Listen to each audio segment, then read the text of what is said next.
Hi അസ്സലാമലൈക്കും. എല്ലാവർക്കും പുതിയ വീഡിയോയിലേക്ക് സ്വാഗതം. ഇന്ന് നമ്മൾ വന്നിരിക്കുന്നത് അരിപ്പൊടി വെച്ചിട്ട് ഈസി ആയിട്ട് തയ്യാറാക്കാൻ പറ്റുന്ന ഒരു കിടിലൻ ഡ്രിങ്കിൻ്റെ റെസിപ്പി ആയിട്ടാണ്. നല്ലൊരു ഹെൽത്തി ആയിട്ടുള്ള ഡ്രിങ്കും കൂടിയാണ്. അപ്പോൾ ഇതെങ്ങനെ തയ്യാറാക്കാൻ നോക്കാം. അതിന് മുന്നേ നമ്മുടെ ചാനൽ സബ്സ്ക്രൈബ് ചെയ്തിട്ടില്ലേ, പ്ലീസ് ഒന്ന് സബ്സ്ക്രൈബ് ചെയ്ത് സപ്പോർട്ട് ചെയ്യാം. അപ്പോൾ നമുക്ക് വീഡിയോയിലേക്ക് പോകാം. ഇപ്പോൾ ഞാനിവിടെ ചെറിയൊരു ബൗൾ എടുത്തിട്ടുണ്ട്. അതിലേക്ക് 2 ടേബിൾ സ്പൂൺ അരിപ്പൊടിയാണ് ചേർത്ത് കൊടുക്കുന്നത്. അരിപ്പൊടി ചേർത്ത് കൊടുക്കുന്നത് നിങ്ങൾ വറുത്തതോ വറുക്കാത്തതോ ഏത് അരിപ്പൊടി വേണമെങ്കിലും ചേർത്ത് കൊടുക്കുക. ഇനി ഇതിലേക്ക് നമുക്ക് 2 കപ്പ് വെള്ളമാണ് ആവശ്യം. അതിന് ഞാൻ കുറച്ച് വെള്ളം ആദ്യം ഒഴിച്ചിട്ട് ഈ അരിപ്പൊടി ഒന്ന് നല്ലപോലെ ഒന്ന് കലക്കിയെടുക്കുന്നുണ്ട്. ഇങ്ങനെ ആകുമ്പോൾ നമുക്ക് അരിപ്പൊടി കട്ടകളൊന്നും ഇല്ലാതെ നല്ലപോലെ ഒന്ന് മിക്സാക്കി എടുക്കാൻ പറ്റും. ഇനി ബാക്കിയുള്ള വെള്ളം മുഴുവനായിട്ട് ഇതിലേക്ക് ഒഴിച്ചു കൊടുക്കുക. അപ്പോൾ അത് വെള്ളമൊക്കെ മുഴുവനായിട്ട് ഒഴിച്ചു കൊടുത്തിട്ടുണ്ട്. ഇനി നല്ലപോലെ ഒന്ന് മിക്സാക്കി എടുക്കണം.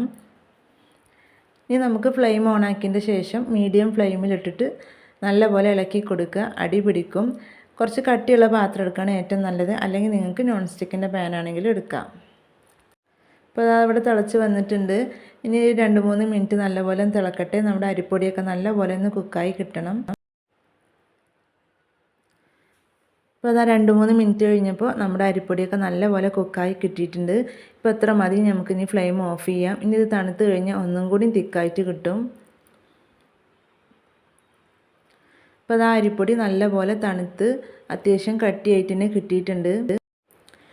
ഇനി നമുക്കൊരു മിക്സിയുടെ ജാർ എടുത്തിട്ട് ഈ വേവിച്ച അരിപ്പൊടിയുടെ മിക്സ് നമുക്കിതിലേക്ക് ഒഴിച്ചു കൊടുക്കാം.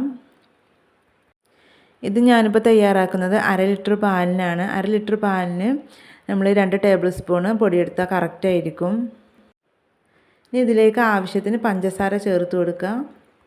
മധുരമൊക്കെ ചേർത്ത് കൊടുക്കുന്നത് നിങ്ങളുടെ ഇഷ്ടത്തിനനുസരിച്ച് ചേർത്ത് കൊടുക്കുക. ഇനി നല്ലൊരു ഫ്ലേവർ കിട്ടാൻ വേണ്ടിയിട്ട് നമുക്ക് 1/4 ടീസ്പൂൺ ഏലക്കാപ്പൊടി ചേർത്ത് കൊടുക്കാം. നിങ്ങളുടെ കയ്യിൽ വനില എസൻസ് ഉണ്ടെങ്കിൽ അത് 2-3 ഡ്രോപ്പ് ഒഴിച്ചു കൊടുത്താൽ മതി. കുറച്ച് പാലൊഴിച്ചിട്ട് നല്ലപോലെ ഒന്ന് അടിച്ചെടുത്തിട്ട് വരാം. അപ്പോൾ അത് നല്ലപോലെ അടിച്ചെടുത്ത് വന്നിട്ടുണ്ട്. നമുക്കിനി ബാക്കി പാലും കൂടി ഇതിലേക്ക് ഒഴിച്ചു കൊടുത്തിട്ട് അടിച്ചെടുക്കാം. പാലൊക്കെ ചേർത്ത് അടിച്ചെടുത്തിട്ടുണ്ട്. നമുക്കിനി സെർവിങ് ഗ്ലാസ്സിലേക്ക് ഒഴിച്ചു കൊടുക്കാം. നിങ്ങൾക്ക് ഇത്ര കട്ടി വേണ്ടെങ്കിൽ പാലിൻ്റെ പകുതിയായിട്ട് വെള്ളം ചേർക്കാം. അപ്പോൾ എത്ര ഉള്ളൂ. ഇനി നമുക്ക് ഇതിലേക്ക് ചേർത്ത് കൊടുക്കേണ്ടത് കസകസാണ്. അത് ഞാനൊരു 10 മിനിറ്റ് മുന്നേ കുതിരാനായിട്ട് വെച്ചതാണ്. അത് നമുക്ക് 1 ടീസ്പൂൺ ഇട്ട് കൊടുക്കാം. ഇനി നമുക്ക് നല്ലപോലെ ഒന്ന് മിക്സാക്കി കൊടുക്കണം. ഇത് മിക്സിയിൽ അടിച്ചെടുക്കുന്ന നേരത്തെ നിങ്ങളുടെ കയ്യിൽ നട്ട്സ് എന്തെങ്കിലുമൊക്കെ ഉണ്ടെങ്കിൽ അത് ഇട്ട് കൊടുക്കാം കേട്ടോ. ഇനി ഇതിലേക്ക് ചേർത്ത് കൊടുക്കുന്നത് നേന്ത്രപ്പഴത്തിൻ്റെ ചെറിയൊരു മുറിയാണ്. അത് നല്ലപോലെ ചെറുതാക്കി മുറിച്ചെടുത്തിട്ടുണ്ട്. അത് 1 ടീസ്പൂൺ നമുക്കിതിലേക്ക് ഇട്ട് കൊടുക്കാം. അപ്പോൾ നമ്മൾ ഡ്രിങ്കൊക്കെ കുടിക്കുമ്പോൾ നേന്ത്രപ്പഴമൊക്കെ ഇങ്ങനെ കടിക്കുമ്പോൾ നല്ലൊരു ടേസ്റ്റാണ് കേട്ടോ. ഇനി നിങ്ങളുടെ കയ്യിൽ മറ്റ് ഫ്രൂട്ട്സ് എന്തെങ്കിലും ഉണ്ടെങ്കിൽ അതൊക്കെ ഇതിലേക്ക് ചേർത്ത് കൊടുക്കാം. ഈ അരിപ്പൊടി വെച്ചിട്ടുള്ള ഡ്രിങ്ക് എന്തായാലും കുട്ടികൾക്കും മുതിർന്നവർക്കൊക്കെ ഒരുപോലെ ഇഷ്ടപ്പെടുന്നതാണ്. വളരെ ഈസി ആയിട്ട് ചെയ്തെടുക്കാൻ പറ്റും. അതുപോലെ തന്നെ വളരെ ഹെൽത്തിയാണ്. അപ്പോൾ ഇത്രയേ ഉള്ളൂ നമ്മളെ വീഡിയോ ഇഷ്ടപ്പെട്ടാൽ ലൈക്ക് ചെയ്യുക, ഷെയർ ചെയ്യുക, കമൻറ്റ് ചെയ്യുക.